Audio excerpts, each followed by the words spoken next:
सन्माननीय विचारपीठ आणि विचारपीठावर उपस्थित तुम्ही सर्व सन्माननीय हर घड़ी हर वक्त जुबा पे लेता हूँ छत्रपति शिवाजी और डॉक्टर बाबा साहब अम्बेडकर का नाम। हर घड़ी हर वक्त जुबा पे लेता हूँ छत्रपति शिवाजी और डॉक्टर बाबा साहब अम्बेडकर का नाम। और यहाँ पर उपस्थित आप सभी को प्यार भरा सलाम, प्यार भरा सलाम। खऱ्या तर या दोन महापुरुषांचं नाव याच्यामुळे घेतलं कारण की महाराष्ट्रातील रायगड ही भूमी या दोन्ही महापुरुषांच्या पदस्पर्शाने पावन झालेली भूमी आहे। आणि या पावन भूमीतील या पनवेल तालुक्यातील या कासरभाग या गावामध्ये हा सुंदरसा कार्यक्रम या ठिकाणी आयोजित केला जात आहे। कारण की एक कवी फार सुंदर पद्धतीने म्हणतो सर की जुन्या जन्मटांना जाळले पाहिजे, घरटे नव्याने बांधले पाहिजे। जुन्या जन्मटांना जाळले पाहिजे, घरटे नव्याने बांधले पाहिजे। लोक धावून येतात आपल्या निमंत्रणावरती, कार्यक्रम तसा सुंदर पाहिजे, कार्यक्रम तसा सुंदर पाहिजे। आणि खऱ्या अर्थानं अगदी सुरुवातीला मी समरचं गाणं ऐकलं मॅडम की कानडा राजा पंढरीचा, हे सुंदरसं गाणं त्यानं प्रस्तुत केलं। त्यानंतर नवीच्या मुली या स्टेजवरती मंचावरती आल्या आणि छत्रपती शिवरायांना संभाजीराजांना अभिवादन करत रगरग में तुफान हे सुंदरसं गाणं या ठिकाणी त्यांनी सादर केलं। त्यानंतर तुमचा चैतन्य इतक्या सुंदर पद्धतीने गात होता आणि सगळ्यात महत्त्वाचं म्हणजे वाद्यवृंद तुमचं इतकं सुंदर आहे। तर या सुंदर आयोजनासाठी या सुंदर मुलांसाठी एकदा जोरदार टाळ्या होऊन जाऊ द्या।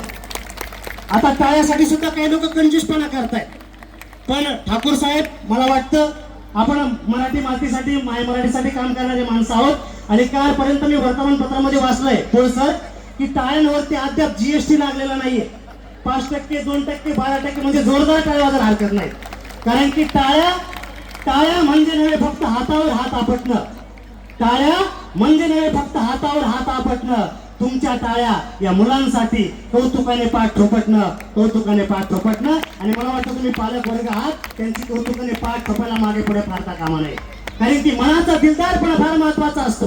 दुसऱ्यासाठी आपण टाळ्या दिल्या तर काय हरकत आहे, कारण की टाळ्याची टाळाटाळ करता कामा नये, नाहीतर पुढच्या जन्मामध्ये नको तिथं टाळ्या वाजवत फिरावं लागेल, ठीक आहे नाही। त्यामुळे मनाची हा आपला संवाद असला पाहिजे। आणि खऱ्या अर्थाने मॅडम आता बोलताना संगीता पाटील मॅडम फार सुंदर पद्धतीने म्हणाल्या की स्पॉटलाइट हा टेम्पररी असतो। मी ऐकत होतो लक्षपूर्वक तुमचं, spotlight is temporary but light in your self, तुमच्या आतमधला हा प्रकाशमान जो दिवा आहे, इन लाइट युअर सेल्फ, ती गोष्ट महत्वाची आहे। कारण what is education, there is a one proverb in जापानी language and translate in English, when we think about the 1 year we saw the seeds, when we think about the 1 year we saw the seeds, when we think about the 10 years we plantation the trees, but when we think about the nation, when we think about the development we give a quality education, and there is a quality education I think। या ठिकाणी ते गुणात्मक शिक्षण आपल्याला या ठिकाणी दिसतंय आणि सुंदर पद्धतीने ते मुलं घडताना दिसतायत। संगीत वाद्यवृंद आहे, गायन करणारे मुलं आहेत, नृत्य करणारे मुलं आहेत, ऍक्ट करणारे मुलं आहेत, याच्यापेक्षा शिक्षण वेगळं काय असतं। रवींद्रनाथ टागोर म्हणतात की चराचर सृष्टीशी जीवनाचा मेळ घालून देणे म्हणजे खऱ्या अर्थाने शिक्षण होय। आणि या ठिकाणी मला तीच अनुभूती होते की चराचर सृष्टीशी आपल्या जीवनाचा मेळ घालून देणं पाहिजे। आणि तुमचं यावेळेसची थीम सुद्धा फार सुंदर आहे की संस्कृती आणि ट्रेडिशन याच्याशी तुमचा मिलाप हा या ठिकाणी महत्वाचा वाटतो। आणि त्या दृष्टीने ही मुलं घडवण्याचं काम आहे। तुकोबांनी अभंगामध्ये म्हटलंय की आम्ही बी घडलो तुम्ही बी घडा, पण आजकाल आम्ही बी घडलो तुम्ही बिघडा असा कार्यक्रम आहे। पण त्या दृष्टीने आपण घडवण्याचं काम केलं पाहिजे। ते पुत्र हवा ऐसा गुंडा ज्याचा तिन्ही लोकी झेंडा, खऱ्या अर्थानं या ठिकाणी यशाचा परमोच्च शिखरावरती झेंडा फडकवणारी मुलं या ठिकाणी अपेक्षित आहेत। आणि त्या दृष्टीने आपला मार्गक्रमण या ठिकाणी अपेक्षित असतं। कारण जीवनाच्या वाटेवरती चालताना आजकाल आपण बघतो की हे जे मुलं आहेत 9वी 10वी मध्ये फेल्युअर आल्यानंतर स्ट्रेस, डिप्रेशन, एन्झायटी यामुळे काय करतायत, गळफास घेतायत। आपण बघतो या ठिकाणी गळफास घेतल्यानंतर या ठिकाणी प्रेशर पडतंय असं आपण समजतो, पण खऱ्या अर्थानं सातत्यानं त्यांचं या ठिकाणी प्रेशर पडत असतं, त्याच्यावरती आपण नजरअंदाज करत असतो।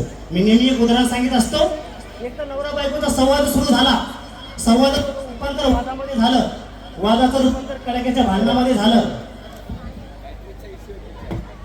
हॅलो, एकदा नवरा बायकोचा संवाद सुरू होता, संवादाचं रूपांतर वादामध्ये झालं, वादाचं रूपांतर कडाक्याच्या भांडणामध्ये झालं।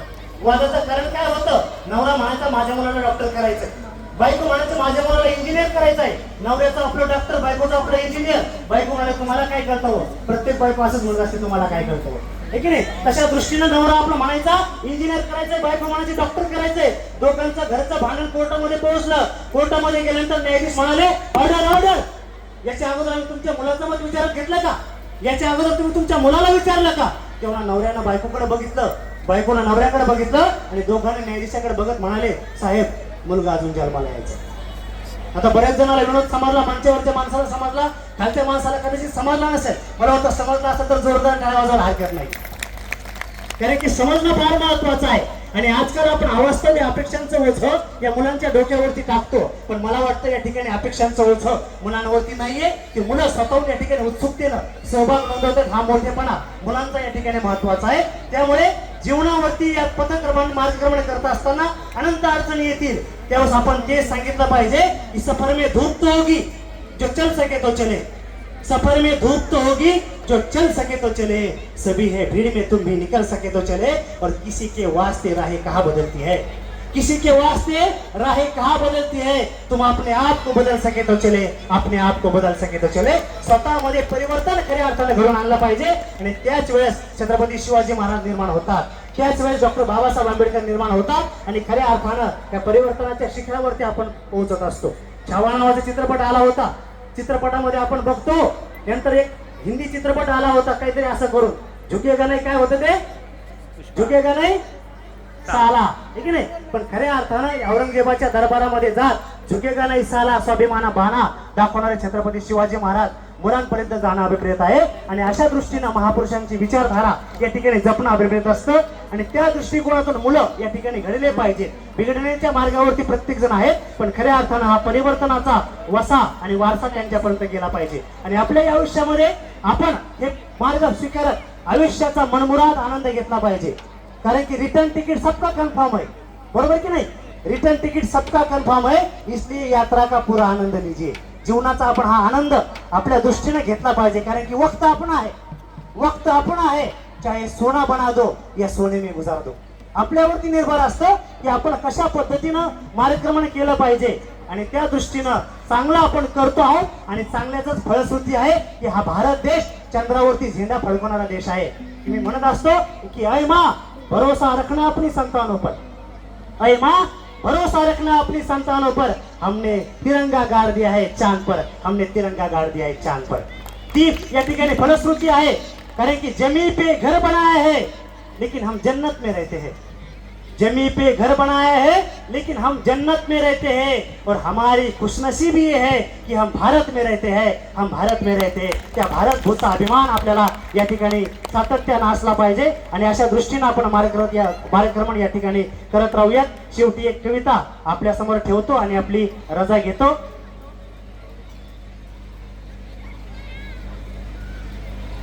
कवी ओंकार भोजने यांची कविता या ठिकाणी आहे. आपण या ठिकाणी ऐकली असेल या अगोदर. आणि मुलांसाठी मोटिवेट करणारी कविता आहे, ज्येष्ठांसाठी सुद्धा युवकांसाठी सुद्धा ही महत्वाची आहे. तुझी तुलाच पुरी करायची, तुझी तुलाच पुरी करायची, हौस आकाशी उंच उडायची, तुझी तुलाच पुरी करायची, हौस आकाशी उंच उडायची. दुनिया डोक्यावर घेणार हायर, तुला उचलून घेणार हायर, दुनिया डोक्यावर घेणार हायर, तुला उचलून घेणार हायर. आला कधी जरी कठीण क्षण तो खंबीर उभा तू राहायचं, गड्या खंबीर उभा तू राहायचं. हटायचं नाही गड्या झटायचं, पुढे पुढे तू चालत राहायचं, पुढे पुढे तू चालत राहायचं.